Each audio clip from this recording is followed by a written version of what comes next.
बिस्मिल्लाहिर्रहमानिर्रहीम वस्सलातु वस्सलामु अला रसूलिल्लाह व अला आलिहि व सहबिहि अजमईन। मज़ीद नाज़रीन व सामिईन किराम, अस्सलामु अलैकुम व रहमतुल्लाहि व बरकातुहू।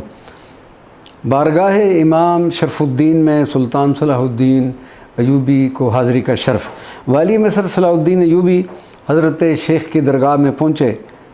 उनके खिदमतगारों से उनकी बीमारी के बारे में पूछा तो वाली मिस्र को बताया गया कि इमाम बिल्कुल सेहतमंद थे।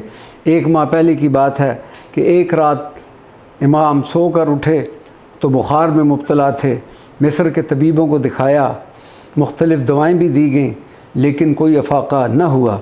फिर विसाल से एक दिन पहले अपने खिदमतगारों को मुखातिब करके बार बार एक ही मखसूस जुमला फरमाते थे कि तुम्हारी इन दवाओं से मुझे कोई फ़ायदा न होगा। मेरा वक्त सफ़र आ पहुँचा है, क्योंकि अब मिस्र की ज़मीन में इमाम रहेगा या मुजाहिद रहेगा।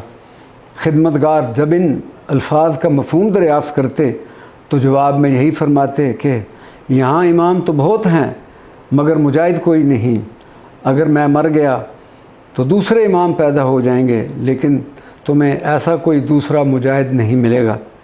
इमाम साहब की इंतकाल की तफसीलात सुनकर वाली मिस्र की आँखों से बहने वाले आंसुओं में शिद्दत आ गई। सलाहुद्दीन अयूबी असल राज किसी को न बताना चाहता था, बस दिल ही दिल में इमाम की मोहब्बतों को याद करके रोता रहा।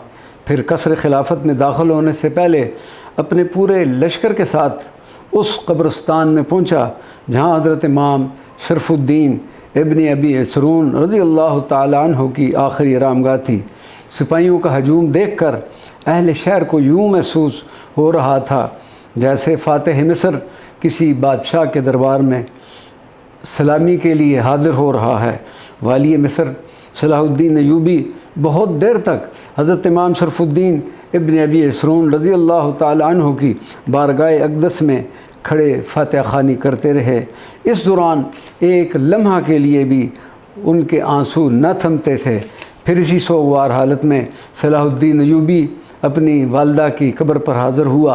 अश्कबार आँखों से अपनी मादर मेहरबान की मग़फ़िरत की लिए दुआएं की और सबसे आखिर कसर खिलाफत पहुँचा, जहाँ वाली मिस्र की ज़ौजा मोहतरमा अपने 1 साला बेटे के साथ इस्तक़बाल के लिए मुंतज़िर थीं। वमा अलैना इल्लल बलागुल मुबीन।